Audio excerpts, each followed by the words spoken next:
Olá pessoal, eu me chamo Jovem Sobrinho, sou advogado criminalista, deixo para vocês agora meu canal do YouTube abaixo.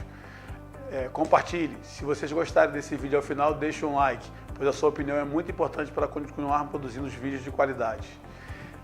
Hoje iremos falar sobre o crime de estelionato na modalidade emissão de cheque sem fundo. É muito comum, o Brasil está vivendo uma crise muito grande, as pessoas emitirem cheque sem fundo e quererem saber se estão ou não violando a regra do crime de estelionato, com emissão de cheque sem fundo ou sustação desse cheque. Eu não vou enfrentar a parte de sustação e vou simplesmente enfrentar a parte da emissão do cheque sem fundo e de qual é a competência, se for crime, de qual é a competência, quem irá julgar essa violação dessa norma. Então, vamos entender a primeira situação, a primeira premissa. Cheque, essa carta ou cheque, ela é uma ordem de pagamento à vista, então não existe cheque predatado. Se você estiver passando cheque predatado, está assumindo a responsabilidade, podendo assumir uma responsabilidade, inclusive, de estar violando a norma do cheque sem fundo, que é justamente a emissão de cheques sem provisão de saldo na conta no momento do pagamento. Então vamos entender isso. Se eu tenho um cheque hoje, e aí eu digo para vocês, coloca lá a data do cheque de hoje. Nós estamos em 17 de setembro de 2018. Se eu quero colocar esse cheque bom para tal dia, eu boto na parte de baixo, bom para tal dia.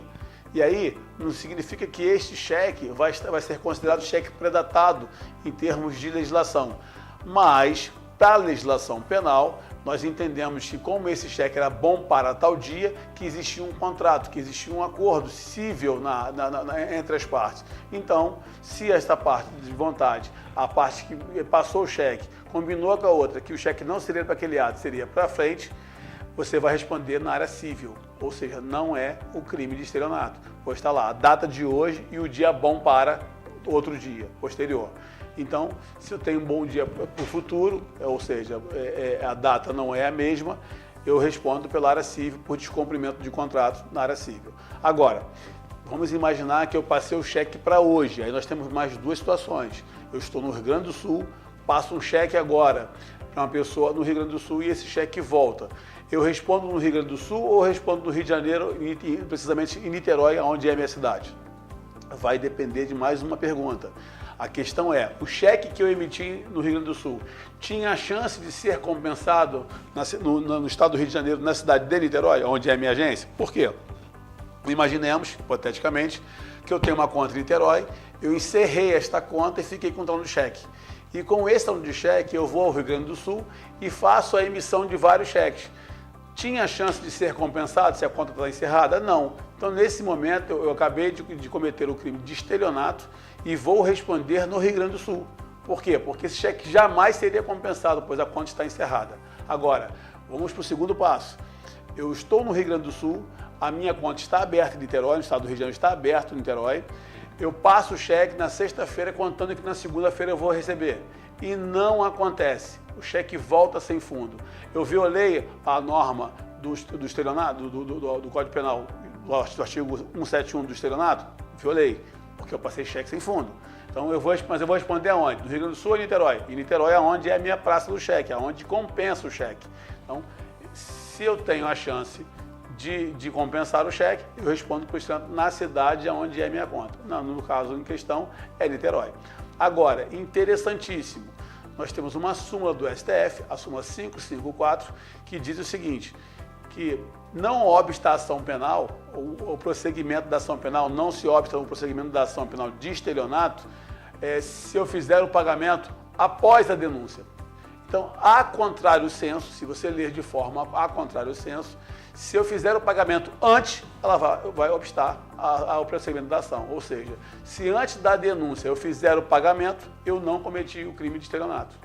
Então, vocês ficarem despreocupados, pois se eventualmente ninguém gosta, mas se vocês passarem um cheque sem fundo e fizerem o pagamento antes, o ressarcimento antes da denúncia, não há crime nenhum. Agora, se eu fizer o pagamento posteriormente à denúncia ofertada pelo Ministério Público e recebida pelo magistrado, vai ter somente o arrependimento posterior, ou seja, redução da pena de 2/3. Eu tenho o arrependimento, eu posso simplesmente, foi denunciado, me arrependi, fui lá e fiz o ressarcimento, vai reduzir a pena. Então, não é agradável a ninguém ficar passando cheque sem fundo, mas São esses dois tipos de conduta. Se o cheque nunca pôde ser compensado porque a conta está encerrada, você vai responder por estelionato.